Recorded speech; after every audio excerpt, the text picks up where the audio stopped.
Welcome to 2 Cents Short of a Dollar, the show where we give our 2 cents and keep it 100. We're your hosts. That's Motiz, and I'm Rue. And today, let's just jump right into Riyadh season. So we had what was known as or proclaimed to be the fight card of the century. I thought it was an excellent fight card, even with some late pullouts and replacements. I thought it was an excellent fight card. But I want to jump straight into who impressed you the most from Riyadh season of the 5 or 6 fights that took place? Man, Riyadh season, thank God I'm not a gambling addict because, bro, I'd have went broke, betting on them fights, man, because, those fights be 50-50 and you just don't know. But out of all the fights, right, and this was a fighter that I critiqued and criticized due to him, increasing in age and just wasn't really, impressed with his previous performances. He's always lost to, I would say, top tier caliber fighters. But I'm torn.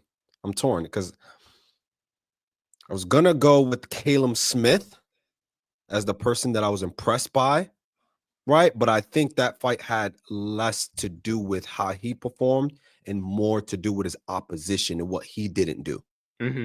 Right. So the person I'm actually gonna go with is going to be Joseph Parker. Interesting. I'm gonna just go with Joseph Parker. There's a few notable mentions, right? But the person I was gonna, I think you're gonna choose, but I'm gonna go with Joseph Parker because I felt as though in that fight specifically with Bakole, yes, many people have considered Bakole. Okay, Bakole's coming off, 2 days entering the fight, may have been out of shape, but he was coming in at 315 and he was dangerous nevertheless, and a big puncher. And you can immediately see first round, he was filling out Joseph Parker. Joseph Parker was thrown, gave the first round to Joseph Parker. Second round, immediately Bakole started putting the pressure on. He even hurt Joseph Parker to the body, right? And I immediately seen it because he hit him to the body in his telltale signs. And and Joseph Parker even admitted in the interview, like, yeah, he hurt me early. That's why he forced me to stand and fight. And that's what he did. But, Joseph Parker just showed that he was the bigger puncher out of the two, at least in that split second. We hit him at the top of his head and had, Bakole doing the stinky leg and ultimately stopped him, So I was more so impressed with the fact of his punching power, against a brute like Bakole. Yes, this is not prime Bakole. I'm aware of that. But nevertheless, I will still give him some credit in being able to kind of get him out of there in 2 rounds. Regardless of if it's a lucky punch or not, it still happened. So yeah. I'm impressed with Joseph Parker. And I think a lot of guys wouldn't have took that fight. He was excited to fight Bakole, which is crazy. Like, yeah, I got this challenge, right? I think Parker's a dog, bro. And it's crazy. Well, I was looking forward to the Parker Dubois fight because I feel like those guys have kind of been on the best run of maybe what you wouldn't consider superstar, right? Because you could superstar boxers, maybe Usyk's been on the best run, but like guys both having a bit of a comeback story, but just on a crazy run. I had Joseph Parker, I had Daniel Dubois. So when I heard they were going to fight each other, I was so excited. But, Bakole as a replacement is no slouch, dangerous guy. I get it. He wasn't in the best shape, but the thing that's so dangerous about him is it's not like he's a guy who uses supreme athleticism or anything. You know what I mean? So still big puncher, still walk you down. So for Joseph Parker to stop him second round, I do think that was super impressive. So I like that one. It's not who I was going to pick, but I like that one. And right now I'm on the Joseph Parker hype train. And me personally, I don't think Dubois is going to I don't think he's going to try to get that get back. I don't think he's going to try to get back in that fight. I think he's going to try to avoid get that Usyk fight. Yeah. And I'm not going to lie. I think that would be wrong for the sanctioning bodies or the people who are in powers within the sport of boxing to allow that to happen. He was sick. He was ill. You gotta go back and run it back. You gotta fight this guy. You can't just, oh, you know what? Nah, I want to get back with Usyk. No, you got unfinished business with Joseph Parker. That's a fight that you was contractually obligated to fight. Yeah. All right, things happened. You were sick. He went and got, Bakole out of it. Now y'all still got to fight. Yeah, just the reality, Yeah, but they know Joseph Parker messed that pot up. That's why they don't want him mess that pot up, bro. Yeah, that's true. Yeah. And I'm calling duck when I see it. But for me, the guy I was most impressed with, I got to give it to Virgil Ortiz, bro. Oh, okay. I thought you was going to go with the opposition of Zhang, which was, but go ahead. I geek Javier. Great performance, but Okay, I thought you was gonna go that route because I Yeah, was initially gonna pick him because I was so impressed. But go ahead, great, tell me your reason as to why Virgil. great performance, but Virgil just because, man, we were given. I say we, as in us, and I think a lot of people were just giving Virgil a lot of critique, and I think fair so for the performance versus gosh, what's my man name from the Ukraine? I forgot his name at the real quick. Boachuk. Boachuk. Boachuk, yeah. So against Boachuk, right? A fight that me personally, I thought he lost. I thought it was a close fight, and I thought the knockdowns were the the difference in scoring the fight. Why I thought he lost, right? Right. But so we were giving him a lot of critique for that, and just the way he came back against another difficult opponent, very tricky style. And he just had to be patient, take his time. You know what I mean? The way Madrimov started that fight, he was moving way more excessive than the Terrence Crawford fight. It wasn't just those feints, it was really some excessively utilizing the ring. You seen Yep. Virgil's face bruising up early. So I don't know if his Madrimov was just landing or if he was punching Virgil's glove against it, but Virgil started bruising early. Madrimov was moving excessively. Virgil couldn't really cut the ring off on him, but he stayed patient, kept coming forward. Touch you to the body, touch you here, touch you to the body, And then by about, it might have been like round 4 or something, my boy was texting me like, yo, I think Virgil's in trouble. I'm like, nah, bro. I'm like, nobody can move that excessively for 12 rounds. I have not seen it done Yeah. that much. I'm like, he's got to slow down a little bit.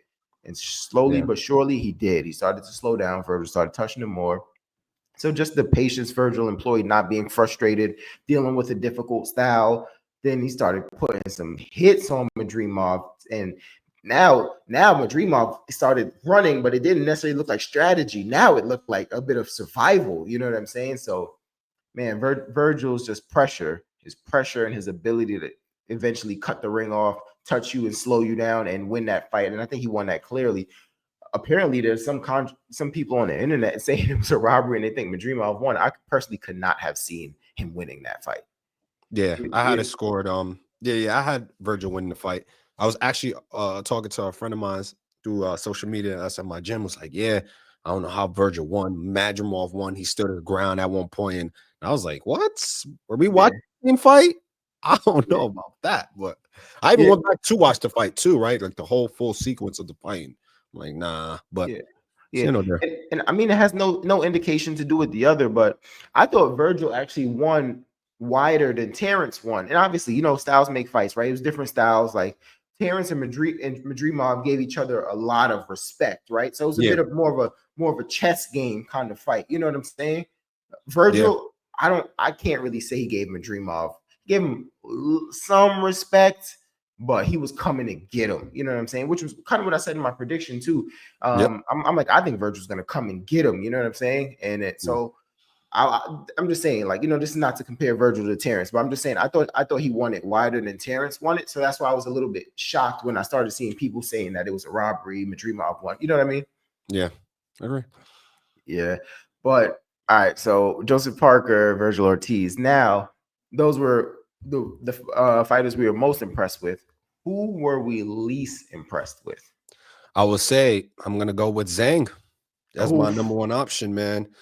Is between Zhang and the other boxer that I'm not gonna name that was pissing me off, but I'm gonna go with Zhang. Yeah, I'm gonna go with Zhang only Bootsy because or Boutsy. I apologize. Boots, oh my goodness. Don't get me started. But even still, that still was a fantastic fight. So I'm not gonna opt for him. So I'll say Zhang. Zhang just looked tired in the fight from the body work. He did get a knockdown, but it just seemed like the guy that was seemingly smaller than he is, and probably not as big as a puncher as he is, was able to push him back at times and really dig into his body and ultimately stop him. It seemed to me like, did Zhang either take this fight serious or underestimate his opponent, or maybe he's just getting older, or maybe we just probably overestimated his abilities, and his punching power. So I think he's probably the most disappointing to see, especially It was while we're crazy in to see. 6 round. I knew Agit Kabiye had like just a better motor than Zhang, and I was even a little bit nervous about if it went into the late rounds if Zhang could pull it off. But it's crazy. It's like he decided, okay, you know what? I'm gonna stand here toe to toe and fight you. And Yes. then that's when he really took it to Zhang, and that surprised me because I'm like, yo, you're in the danger zone. You're in the danger zone. Yeah. And stop, Zhang. To the body. You Bro. could I just don't even see. know if I've ever seen ribs get tenderized like that, bro. bro, Tenderized ribs.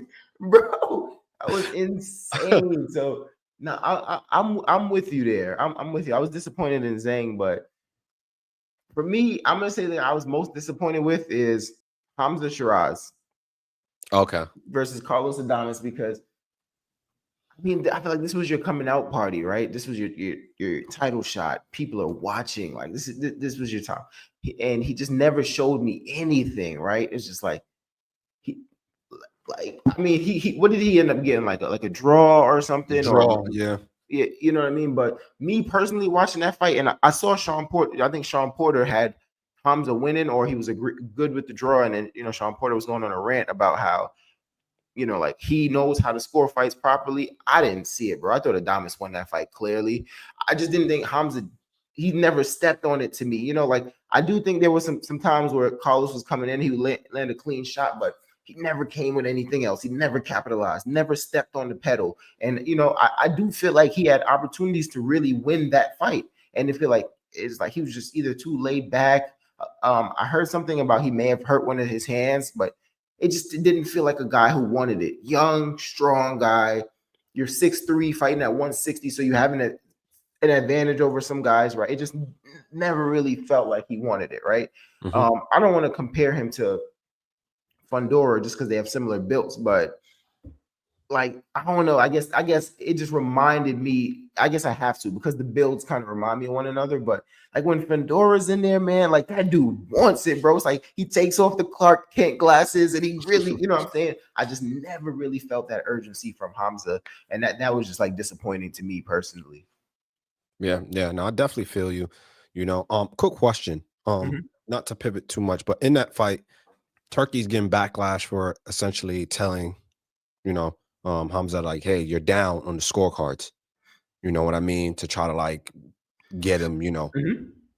get some urgency, right? Because that's his guy. That's his, But what are your thoughts on that? Do you think the backlash is warranted? Before you kind of get into it, kind of just to give you kind of full context, right? Because it's not like we've never seen this before, right? We've seen it in so many different fights. We've seen it from promoters telling their fighters, hey, you're down on the scorecards. In this situation, Turkey's kind of considered a promoter, right? A powerful promoter, but a promoter nonetheless. And we've seen, of course, like the Terrence Crawford fight, Sean Porter fight, Gervonta Tank Davis fight against I forget his name, at Barrios. 140, but Marios Barrios. It goes endless and endless. Like there's a snippet too that I seen that showed so many fighters, like where people was telling, oh, like at one point, a promoter going behind one of the judges, seeing the scorecards and going to tell a fighter. I forgot what fight. It's one of the older fights. So we've seen it before. Not to say it's right, but like my question to you is, does it warrant the backlash, or is it just wrong across the board, or is it okay across the board? What are your thoughts? I think it warrants the backlash, and this is why, because I actually view Turkey as more than a promoter, right? He's kind of like, to me, he's like the owner of this thing because we know his goal is to monopolize boxing, right? Right now he has the zone, he has Top Rank, he's looking to get PBC, right? So he's going to be the guy. So I'm not going to look at him as just a promoter, right? To me, he's like the face of it. So he's trying to be like the equivalent of a Dana White, right? So what if Dana White told the guy, hey, you're down, and started showing favoritism to a guy, right? Then now that starts getting shaky. This isn't, oh, I got my top ranked fighter fighting a PBC fighter, so I'm telling my top ranked fight. You know what I mean? I think when you're the singular guy in charge of it all, it becomes a little dicey if you're showing some kind of favoritism, telling the guy you're behind, step on it. You know what I'm saying? Because Gotcha. we know that's Turkey's goal to monopolize the whole thing. So to me, I don't really like that. Because like I Okay. said, I look at him as more than a promoter. Got you. Yeah. Got you. So it's a little weird to me, but I mean, hey, I'll give him this slack. I give some slack here. He's new to the space, so Mhm. emotions can just be running wild. He's probably still super excited and probably has to learn how to kind of like, take a step back, keep his feelings more reserved. You know what I mean? Because hey, if these guys are all going to be my employees, per se, you can't show, you can't be like, nah, that's my guy though. So you know what? Let me give him the heads up. I think you got to just be like neutral as best as you can, if that Yeah, makes yeah, sense. and to be honest with you, I kind of agree with like I just don't think like promoters. I don't think like even with the Floyd situation with the Tank Davis, like I don't think that was right either. To be quite Mhm. honest, because we know Floyd owns PBC along with Al Heyman, right? And we know his influence, especially amongst judges as well, right? So, like, Mhm. I agree. I think it shouldn't be done, period. Like, Yeah. it shouldn't be done. But my only thing is like now y'all want to talk about it when it's a foreign individual doing it Mhm. versus like if it was an Yeah. American, you know what I mean? So I'm like, we just got to keep that same energy across the board. But I agree in terms of like it should not be a thing. Like Yeah. only the coaches should probably be Exactly. telling the fighters and Exactly. communicating with the fighters. No one else, no other third party should be Mhm. coming up and telling you, "Oh, well, this is what's happening behind the scenes." That's Yeah, my yeah, thought. yeah. I agree with that. It should only be done with the coaches because sometimes the coaches are doing it psychologically. They don't really know for sure, but they may think this or they may just be trying to get you to step on the Exactly. gas pedal and fight a little bit harder. So now I completely agree with that.